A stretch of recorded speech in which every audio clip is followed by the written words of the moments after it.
오늘은 예수님께서 한 말 못하게 하는 귀신 들린 사람을 고쳐주신 그러한 기적의 이야기, 그것이 오늘 본문의 말씀의 내용입니다. 누가복음 11장에 이르기까지 예수님께서 소위 말하는 축기 사건, 축사 사건을 일으키신 건 4번에 걸쳐 나타나고 있습니다. 4장과 8장, 9장, 그리고 11장 4번에 걸쳐 기록되어 있는데, 나머지 4장, 8장, 9장에 나타난 축사 사건과 오늘 11장에 나타난 기록된 축사 사건에 약간의 차이점이 있습니다. 앞에 부분에서는 그 아들을 데리고 와서 그 아들의 불쌍한 모습을 주님께 하소연하는 아버지, 또 딸의 귀신 들림을 고쳐달라고 하는 어머니, 또 거라사인에 귀신 들린 그 사람, 그의 안타깝고 그의 정말 비참했던 삶, 이러한 모습들을 성경에서 서술하고 기술하고 있는데, 오늘의 말씀에서는 귀신 들린 사람에 대한 이야기는 14절 단 한 절에만 간략하게 소개되고 더 이상은 그에 대한 언급이 없습니다. 그냥 말 못하게 하는 귀신 들린 자를 주님께서 내어 쫓으시니 그가 말하게 된지라, 이걸로 끝입니다. 물론 24절에서 26절에까지 또다시 더러운 귀신 들린 자가 라고 하는 그 말씀이 시작되지만, 그것은 이 사람에 대한 이야기가 아닙니다. 그건 어떤 사람이 더러운 귀신 들렸다가 치유가 되었다 하더라도 만일 이렇게 하면 이렇게 될 것이다 라고 하는 어떤 주님의 일반적인 교훈의 내용이지, 이 사람에 대한 이야기가 아닙니다. 결국 본문은 14절에서 28절이라고 하는 굉장히 긴 본문, 분량을 가지고 있지만, 그 분량 속에서 이 귀신 들린 사람에 집중한 본문은 단 한 절에 지나지 않습니다. 그 이야기는 이 사람이 중요하지 않다는 것이 아니라, 이미 이 귀신 들린 사람은 예수님께서 치유해 주심을 통해서 나음을 얻었습니다. 그의 모든 문제는 이미 해결이 되었습니다.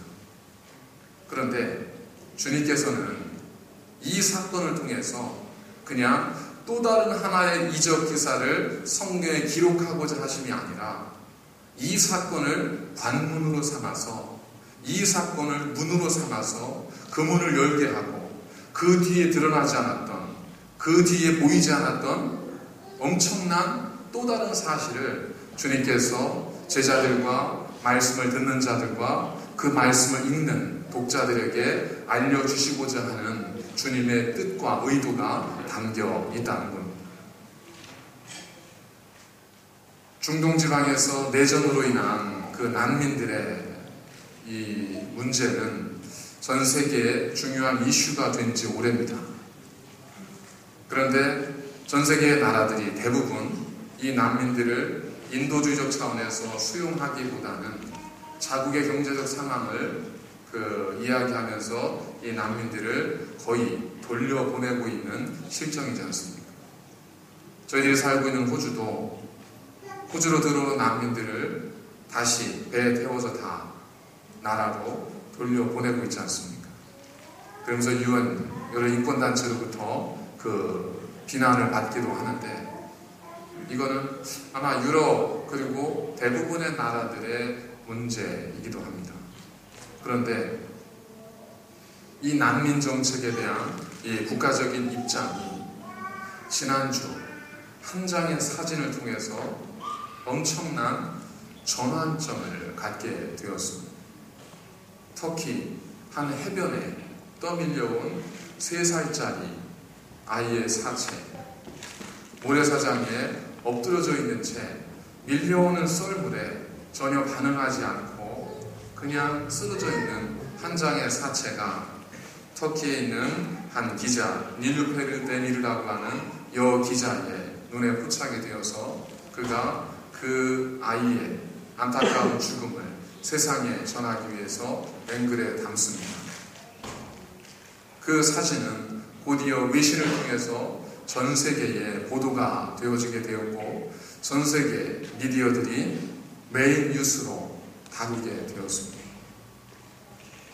이를 통해서 난민 수용에 대해서 굉장히 좀 부정적인 입장을 가지고 있었던 그 유럽의 여러 나라들, 영국이라든지 프랑스라든지 혹은 대부분의 나라들이 그랬었는데, 이 나라들이 우리가 어느 정도의 난민은 수용하겠다라고 하는 전향적인 태도를 보이게 되었습니다.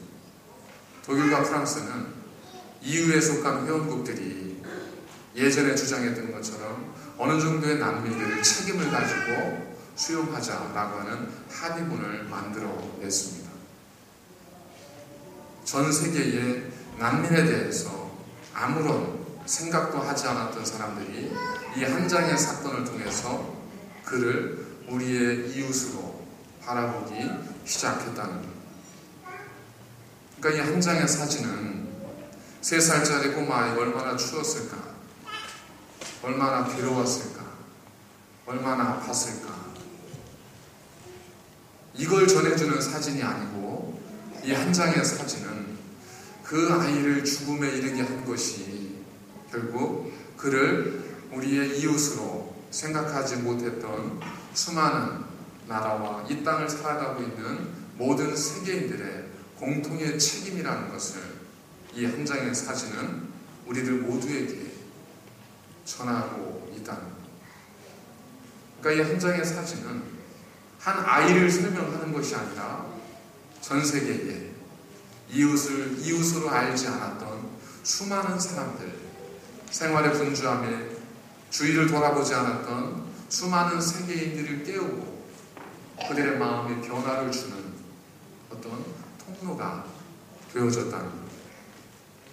마치 이것처럼 예수님께서는 귀신 들린 자를 치유해 주시는 오늘의 사건을 통해서 그 사람이 누구고, 그 사람이 얼마나 불쌍했고, 그 사람이 얼마나 힘들었고 하는 걸 전하는 것으로 그치는 것이 아니라, 이 사람의 이야기를 통해서 감추어져 있는 더 넓은, 드러나지 않은 우리의 속 깊은 이야기를 주님께서 우리에게 전하고 있다는 것. 그러니까 오늘 본문을 읽으면서 예수님이 그런 능력을 행하셨네, 귀신이 나갔다가 7 귀신이 돼서 들어오기도 한데, 이런 거에 신경을 쓰고 거기에 매몰되어져 버리면 주님께서 말씀하시고자 하는 참된 의미를 발견하지 못하는 겁니다. 3살짜리 아이의 사진을 보면서 눈물을 흘리지만 얼마나 추웠을까, 얼마나 힘들었을까, 이것만을 생각하는 것과 똑같다는 겁니다. 이 사진을 찍은 사진 기자는 이 아이의 죽음을 전 세계에 알려서 이 비참한 죽음이 반복되지 않도록 하기 위해 사진을 찍었습니다 라고 인터뷰를 했습니다. 주님께서 오늘의 말씀을 우리에게 주신 이유가 바로 여기에 있습니다. 주님은 오늘의 사건을 통해서 우리가 지금까지 반복해왔던 우리의 이기적이고 우리의 자기중심적인, 우리의 잘못된 우리의 신앙을 새롭게 변화시키기를 원하신다는 겁니다. 그럼 도대체 주님께서는 구체적으로 우리에게 어떤 메시지를 전하고 계시는 것인가? 2 가지로 생각해 보도록 하겠습니다. 첫 번째는 뭐냐면, 신앙에는 중간지대가 없다는 겁니다. 그렇기 때문에 선택하라는 겁니다. 예수님께서 한 말 못하는 사람의 귀신을 내어 쫓으셨을 때 사람들의 일반적 반응은, 1차적 반응은 놀라워하고 기이하게 여기는 겁니다. 당연하죠. 그런 일을 쉽게 볼 수 있는 일이 아닙니다. 사람이 할 수 있는 일도 아닙니다. 그렇기 때문에 놀랄 수밖에 없어요. 하지만 1차적 반응이 지나가고 2차적 반응, 감성적 반응이 지나가고 이제 인지적 반응이 뒤따릅니다. 그 반응을 보면 더러는 사람들이 예수를 향하여 저가 귀신의 왕 바알세부를 힘입어 이 능력을 행한다. 무슨 얘기죠? 예수가 귀신과 한패라는 겁니다. 또 더러는 예수님께 하늘로부터 오는 표적을 구하니 왜 구했을까요? 그것만으로 아직까지 그들의 마음속에는 의구심과 의심이 해결되지 않은 겁니다. 보았지만 보지 못하고, 들었지만 듣지 못하고, 깨닫지 못하는 겁니다. 그렇기 때문에 그들은 여전히 주님께 또 무엇인가를 요구합니다. 이것이 그 이야기를 들은 사람들의 반응이었습니다. 그런데 주님께서는 그들을 향해서 자기 변론, 예수님의 행위에 대한 변론을 하시면서 굉장히 단호한 말씀을 하셨습니다. 23절에 보면 나와 함께 하지 않는 자는 나를 반대하는 자이다. 나와 함께 모으지 않는 자는 해치는 자이다. 이렇게 말씀을 하십니다. 나와 함께 하는 것이 뭐죠? 동행입니다. 나와 함께 모으는 것이 뭐예요? 동역입니다. 주님과 함께 동행하고 주님과 함께 동역하지 않는 사람은 주님을 반대하는 사람이고 주님이 모은 것을 해치는 사람이다. 이런 이야기는 사실은 이슬람 교도들 가운데 극단주의적 이슬람 교도들이 주로 하는 이야기들입니다. 너 내 편 아니야? 그럼 넌 적이야. 빵. 이게 극단주의자들이 하는 생각들입니다. 어쩌면 주님의 이 말씀은 극단주의자들이나 하는 그러한 주장의 반복처럼 우리에게 들릴 수도 있습니다. 나와 함께 하지 않아? 나를 반대하는 거야. 나와 함께 모으지 않아? 내 모은 걸 해치는 사람이야. 이렇게 마치 흙과 벽으로 나눠서 극단적으로 분리하는 극단적 분리주의자처럼 주의 말씀이 들려지지만 주님은 절대로 그런 의도로 말씀하신 것이 아닙니다. 왜냐하면 하나님이 세상을 이처럼 사랑하사 독생자를 주셨으니 이는 저를 믿는 자마다 멸망치 않고 영생을 얻게 하려 함이라 하시는 것처럼 주님께서는 이 세상을 위해서 이 땅에 오셨고 마지막 숨지는 그 순간에도 나를 기억하소서 하는 한 죄인된 강도의 부르짖음의 주님은 오늘 밤 네가 나와 함께 나군에 이를 것이라 하면서 그를 받아주셨습니다.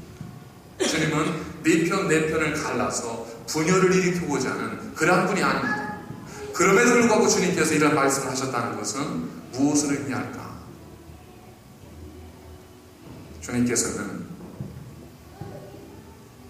신앙생활에 있어서의 선택은 곧 믿음의 결단이라는 것을 말씀하고 있습니다. 구약성서에서 보면 하나님께서 백성들에게 선택을 요구하신 수많은 장면들이 있습니다. 가장 대표적인 장면으로 들자면 아브라함에게 하나님께서 말씀하시죠. 너는 본토 친척 아비 집을 떠나 내가 너에게 지시할 땅으로 가라. 아브라함은 갈 수도 있고 가지 않을 수도 있습니다. 내 거인 듯 내 거 아닌 내 거 같은 너 이런 것처럼 가기도 하는 것 같기도 하고 안 가기도 하는 것 같기도 하고 이런 건 있을 수가 없다는 겁니다. 떠나든지 말든지. 아브라함이 모리아산에서 하나님의 또 다른 선택을 강요받잖아요.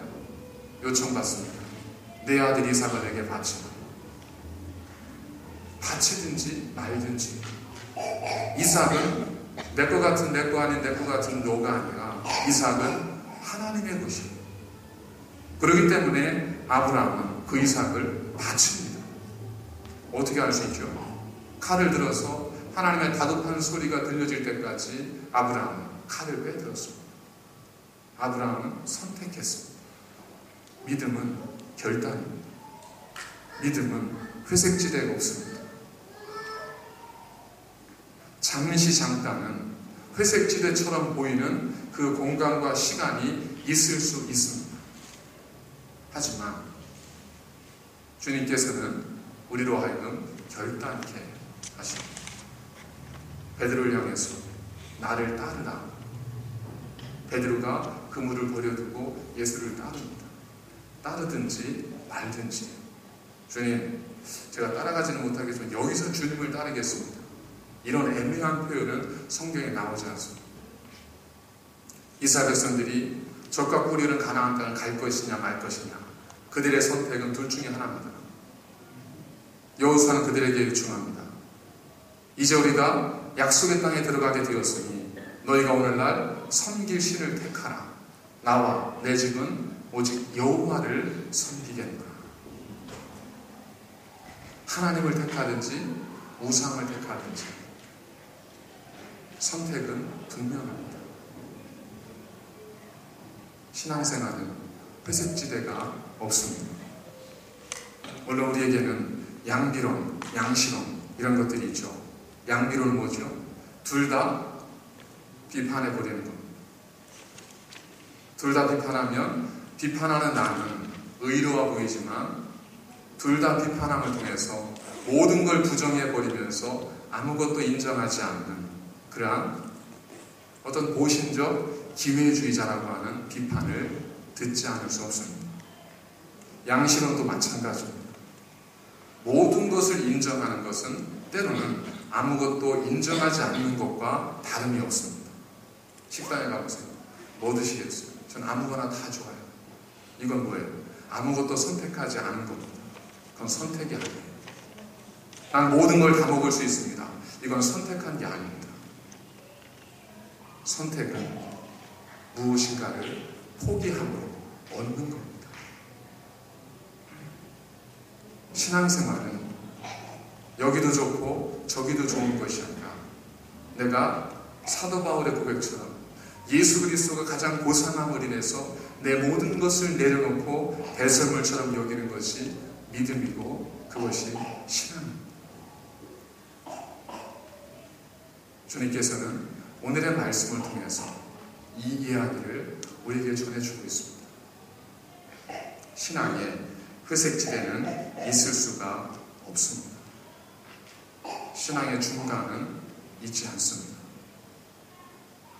예수님께서 천국을 비유하시면서 말씀하신 수많은 비유들도 양과 염소로 갈라지고 알곡과 쭉정이로 갈라질 뿐이지 그 중간에 무엇인가를 두지 않으셨습니다. 어느 순간까지는 중간에 머무는 것이 가능할 수 있을지 모르나 궁극적으로는 우리가 선택하지 않으면 우리는 사실 우리 회의에서도 그러지 않습니까? 회의에서도 우리가 보통 일반적 경우에서는 침묵은 금이고 침묵은 암묵적 긍정이지만 결의, 의결하는 회의 장소에서 침묵이나 혹은 무효표나 혹은 기권이나 이건 다 어디로 들어가죠? 부표로 들어갑니다.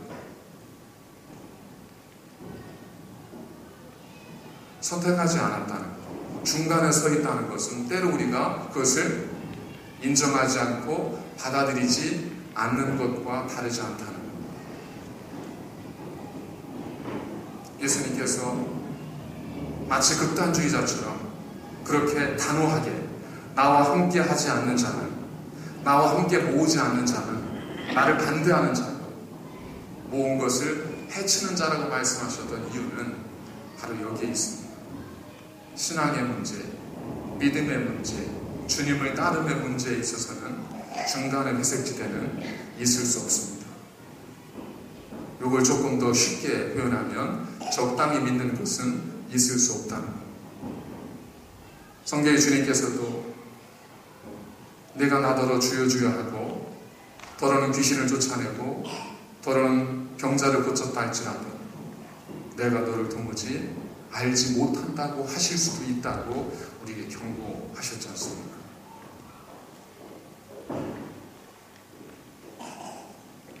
어느 순간까지는 가능할 수 있으나 적당한 신앙은 존재하지 않습니다. 믿든지 믿지 않든지. 주님께서 왜 이렇게까지 말씀하실 수밖에 없으셨을까? 그 이유를 주님은 여러 가지 되어지는 설명을 통해서 우리에게 또한 증거해 주고 있습니다. 이것이 두 번째 제목이 되는데요. 빈 웅덩이에는 더러운 물과 쓰레기가 보일 뿐입니다. 그래서 빈 웅덩이는 빈 채로 남겨두어서는 안 됩니다. 24절에서 26절은 신학적으로 해석하기 굉장히 난해한 그러한 그 성경 구절로 알려져 있습니다. 예수님께서 한 사람의 귀신을 고쳐준 다음에 그것이 하나님의 능력이고 내가 하나님의 권세를 받은 자라고 하는 사실을 변증하시다가 갑자기 어떤 사람이 더러운 귀신 들렸다가 고침을 받았는데 그 귀신이 나가서 물 없는 쉴 곳을 찾아다니다가 얻지 못하고 다시 내 집으로 돌아가고자 하여 집에 돌아왔더니 그 집이 청소되었고 수리되었는지라. 이에 가서 자기보다 더 악한 7 귀신을 데려와 그 집에 들어가니 그 상황이 처음보다 나빠졌더라.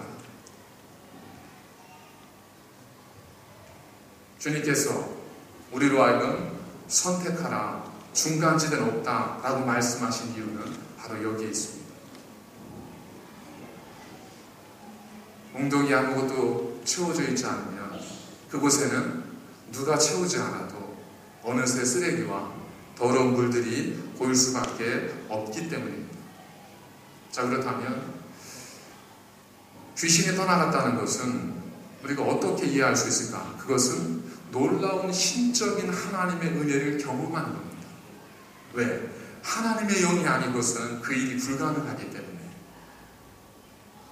귀신이 떠나갔다는 것은 놀라운 하나님의 은혜를 겪은 걸 의미해요. 그런데 주님께서는 뭐를 말씀하시고 있냐면 너희가 아무리 하나님의 은혜를 입었다 하더라도 너희가 빈집 그대로 남겨져 있으면 나아갔던 악한 영이 들어올 때는 자기만 오는 것이 아니라 더 악한 7 귀신을 데리고 와서 너를 지배하고 너를 다스리게 될 것이다. 이걸 말씀한 거예요. 그렇습니다. 우리 모두는 누구나 은혜를 받을 수 있습니다. 하나님의 은혜는 가려지지 않습니다. 구하는 자는, 필요한 자는 모두에게 하나님께서는 그 은혜를 베풀어 주십니다. 하지만 은혜를 받았다는 것이 내 구원의 문제가 모두 해결되었다는 것을 의미하는 것은 결코 아니라는 겁니다. 어떤 분이 몸속에 암세포가 있어서 수술을 받습니다. 그래서 몸에 있는 암세포를 다 제거를 했습니다. 의사가 뭐라고 하죠? 아, 축하드립니다. 몸에 있는 암세포가 다 제거가 되었고 깨끗해졌으니까 이제 당신은 건강해졌습니다. 이제 가셔서 마음껏 드시고 마음껏 예전에 했던 대로 다 하셔도 됩니다. 짜든 맵든 뜨겁든 차든 어쨌든 드시고 싶은 거 마시고 싶은 거 다 마시고 그냥 그렇게 사십시오. 왜냐하면 수술을 해서 당신의 몸이 건강해졌기 때문입니다. 이렇게 말하는 의사가 있을까요? 대부분의 의사라면 정상적인 의사는 어떻게 얘기하겠습니까? 감사하게도 당신의 몸에 있는 모든 암세포는 다 제거가 되었습니다. 하지만 이 암세포라는 것이 너무 사악해서 우리 몸에 재발될 수 있습니다. 그렇기 때문에 이제 선생님께서는 돌아가셔서 제가 시키는 대로 드리는 말씀대로 잘 따라 하십시오. 짜고 맵고 이런 거 그런 음식 드시지 말고 술 담배 하시지 말고 스트레스 많이 받지 말고 공기 좋은 곳에 가서 사실 수 있으면 그런 곳에 가서 사시고 자연 정말 유기농 이런 것들 많이 드시고 좋은 것 많이 드시고 건강을 회복하십시오. 3년 후에 뵙겠습니다. 그게 뭐겠어요? 최소한 3년이나 5년 동안 이 사람은 몸의 암세포가 제거가 되었음에도 불구하고 최선을 다해서 자기 건강을 지키기 위해 노력해야 된다는 겁니다. 나는 수술이 돼서 건강해졌어. 나는 문제없어. 맞습니다. 그건 뭘 의미해요? 지금의 상태를 의미하는 겁니다. 그것이 우리의 건강을 보장해주는 게 아닙니다. 미래의 건강은 무엇에 달려있냐면 앞으로 3년 동안 혹은 5년 동안 그 사람이 어떻게 자기 몸을 관리하느냐, 어떻게 좋은 음식과 영양분을 섭취해서 그 몸을 건강하게 만드느냐, 이것이 당신의 미래를 우리를 좌우하게 되는 겁니다. 이것이지 않습니까? 그래서 죽었다 살아나신 그런 분들은 어떻게 하죠? 아무리 유혹이 와도 몸에 해로운 음식 드시지 않습니다. 이겨내는 거예요. 왜? 건강의 소중함을 알기 때문에. 건강이 얼마나 귀하다는 것을 알기 때문에. 여러분, 이게 뭘 뜻하겠습니까? 유대인들은 자기들을 선민이라고 얘기했습니다. 그 얘기는 뭐예요? 하나님의 특별한 사랑을 받은 사람들, 하나님이 가장 먼저 택한 사람들이, 그러니 얼마나 큰 은혜를 받았습니까? 그들은 그 은혜에 젖어 살았습니다. 자기를 선민이라 부르기에 주저함이 없었습니다. 기도할 때에도 하나님, 나를 유대인의 남자로 태어나게 하신 것을 감사합니다라고 서슴없이 기도했던 사람들이 바로 유대인들이었습니다. 하나님, 나를 저 여자로 태어나지 않게 하는 것을 감사합니다라고 외쳤던 사람들이 유대인 남자들이었습니다. 그러나 그들이 한 일은 뭐죠? 이 땅에 하나님의 아들로 오신 예수 그리스도를 그들이 죽였습니다. 그들이 은혜가 없어서 죽였죠. 그들은 세상 누구도 받지 못했던 하나님의 전폭적 사랑과 은혜를 경험했던 사람들입니다. 그들은 하나님이 누구인지를 모르는 사람이 아닙니다. 하나님을 경험했던 사람들. 그들이 하나님을, 이 땅에 오신 하나님을 십자가에 못 박았습니다. 누가복음 17장에 보면 10명의 한센인 환자들 이야기가 나오지 않습니까? 10명 예수님께 부르짖습니다. 다윗의 자손 예수여, 우리를 불쌍히 여기소서. 몸을 찢으며 머리에 죄를 뿌리며 예수님을 향해서 간청할 때 주님께서 그들의 불쌍함을 보시고 너희 몸을 제사장에 가서 보이라 말씀하자 그들이 제사장에게 뛰어가기 시작합니다. 뛰어가는 동안 자기도 모르는 사이 몸에 병이 다 나은 걸 깨닫게 됩니다. 그때 10명 중에 주님 앞에 다시 돌아와서 주님 감사합니다. 너무 감사합니다. 고백했던 사람은 10명 가운데 단 한 명이었습니다. 주님께서는 그를 향해서 뭐라고 말씀하셨습니까?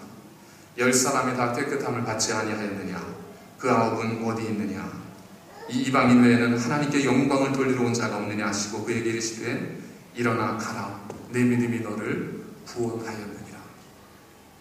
주님은 은혜 받음과 구원을 구분하셨습니다. 은혜는 10사람 모두가 받았습니다. 구원은 주님께 찾아온 한 사람만이 얻었습니다. 은혜는 우리 모두가 받을 수 있습니다. 유대인이 그랬던 것처럼 우리 모두는 하나님의 엄청난 은혜를 경험할 수 있습니다. 그건 뭐라는 거죠? 그건 죄인 되었던 자가 예수 그리스도를 통해서 자유인으로 거룩한 하나님의 사람으로 태어났다는 것을 의미합니다. 그건 우리가 모든 우리를 죽이는 악한 세포들로부터 예수님을 통해 보혈의 피로 우리가 수술받아서 깨끗하게 된 것을 의미하는 겁니다. 얼마나 기쁘고 얼마나 즐겁고 감격스러운 일입니까? 그건 은혜 받은 상태를 말할 뿐입니다.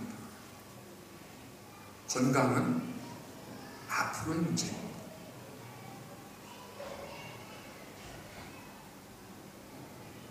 사람이 살지 않는 집, 우리가 빈집이라고 부르기도 하지만 빈집이 오래되면 뭐가 되죠? 폐허가 됩니다. 사람이 살지 않는 집은 무너지기 시작하고 허물어지기 시작하고 금이 가기 시작합니다. 하지만 한 사람이라도 다시 그 집에 들어가서 온기를 품고 살게 되면 그 집의 허물어짐은 그 순간 멈추지 않습니다. 우리는 하나님의 은혜를 경험했습니다. 그런데 그 은혜를 경험한 하나님의 사람들이 빈집으로 있느냐, 그 안에 다시는 악한 영이 들어오지 못하도록 하나님의 성령으로 충만히 채우느냐 하는 것은 우리의 몫입니다. 한 여인이 외칩니다. 당신을 뵌 태와 당신을 먹인 젖은 복이 있나이다.